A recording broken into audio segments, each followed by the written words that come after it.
اخطر علامات بتقول ان انت عايش حياة مش حياتك. لو عايز تعرف ايه العلامات دي تابع معايا الفيديو للاخر. في البداية كده ممكن اسألك سؤال؟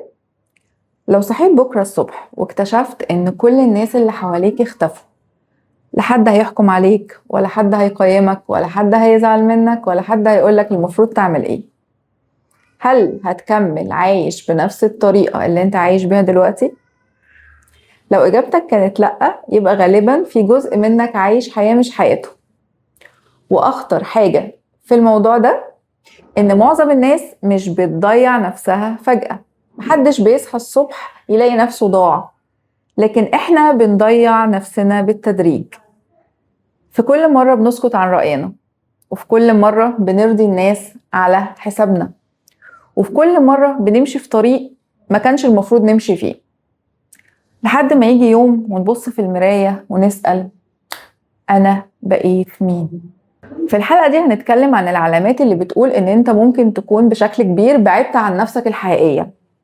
وخليك معايا للآخر لأن آخر علامة هي الأخطر على الإطلاق.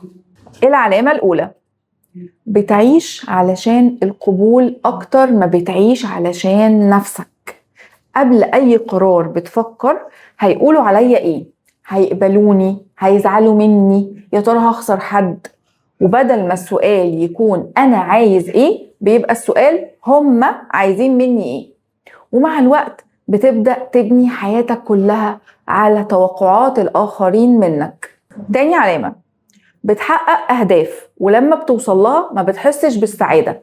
يمكن وصلت لشغل كنت بتحلم بيه، أو دخلت علاقة كنت مستنيها، أو حققت نجاح كنت فاكر إنه هيغير حياتك، لكن أول ما وصلت لقيت الفرحة قصيرة جدا، ورجعت لنفس الفراغ، لأن في فرق ما بين هدف طالع من قلبك وهدف طالع من ضغط المجتمع. تالت علامة: عندك إرهاق مستمر.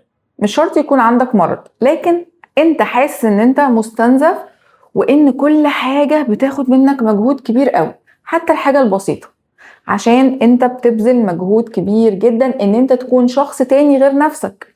ومفيش حاجة بتستنزف البني آدم قد ان هو يعيش ضد طبيعته. رابع علامة: بتحس بالذنب لما تختار نفسك. لما ترتاح بتحس بالذنب، لما ترفض طلب بتحس بالذنب، لما بتحط حدود بتحس بالذنب. كأنك مقتنع وكأن في مكان جواك ان قيمتك مرتبطة بقد ايه بتضحي بنفسك عشان خاطر الناس. خامس علامة: مش عارف انت عايز ايه، وده من اخطر المؤشرات.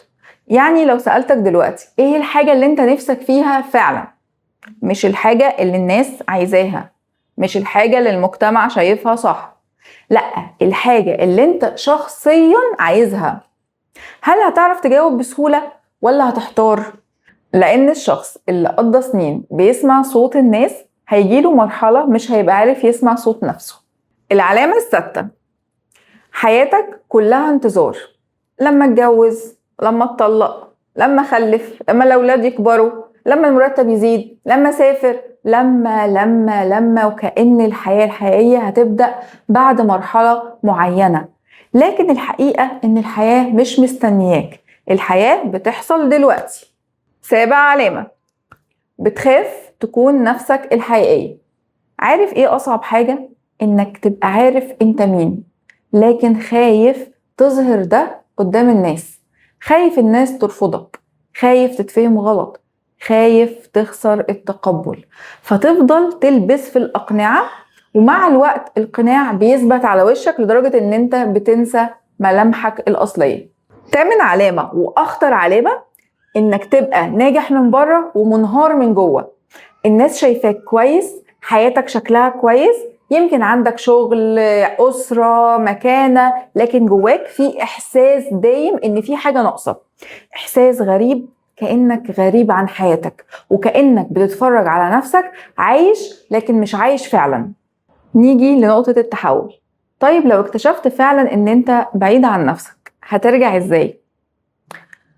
ابدأ مع نفسك بالسؤال ده: لو ضمنت إن محدش هيحكم عليا ومحدش هيزعل مني ومحدش هيسيبني، أنا كنت هختار إيه؟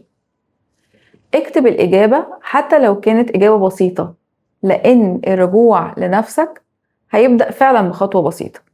بس أهم حاجة إن هي خطوة صادقة. في النهاية حقيقي ممكن تكون شخص قضيت سنين بتحاول تبقى الشخص اللي الناس عايزاه، لكن السلام الحقيقي بيبدأ لما تبقى الشخص اللي انت عايزه. لو حسيت ان اي علامة من اللي اتكلمنا عنها النهاردة شبهك، ما تخافش، دي مش علامة ان انت ضعت، دي علامة ان انت بدأت تفهم نفسك. شاركني في الكومنتات تجربتك، واشوفك الحلقة الجاية.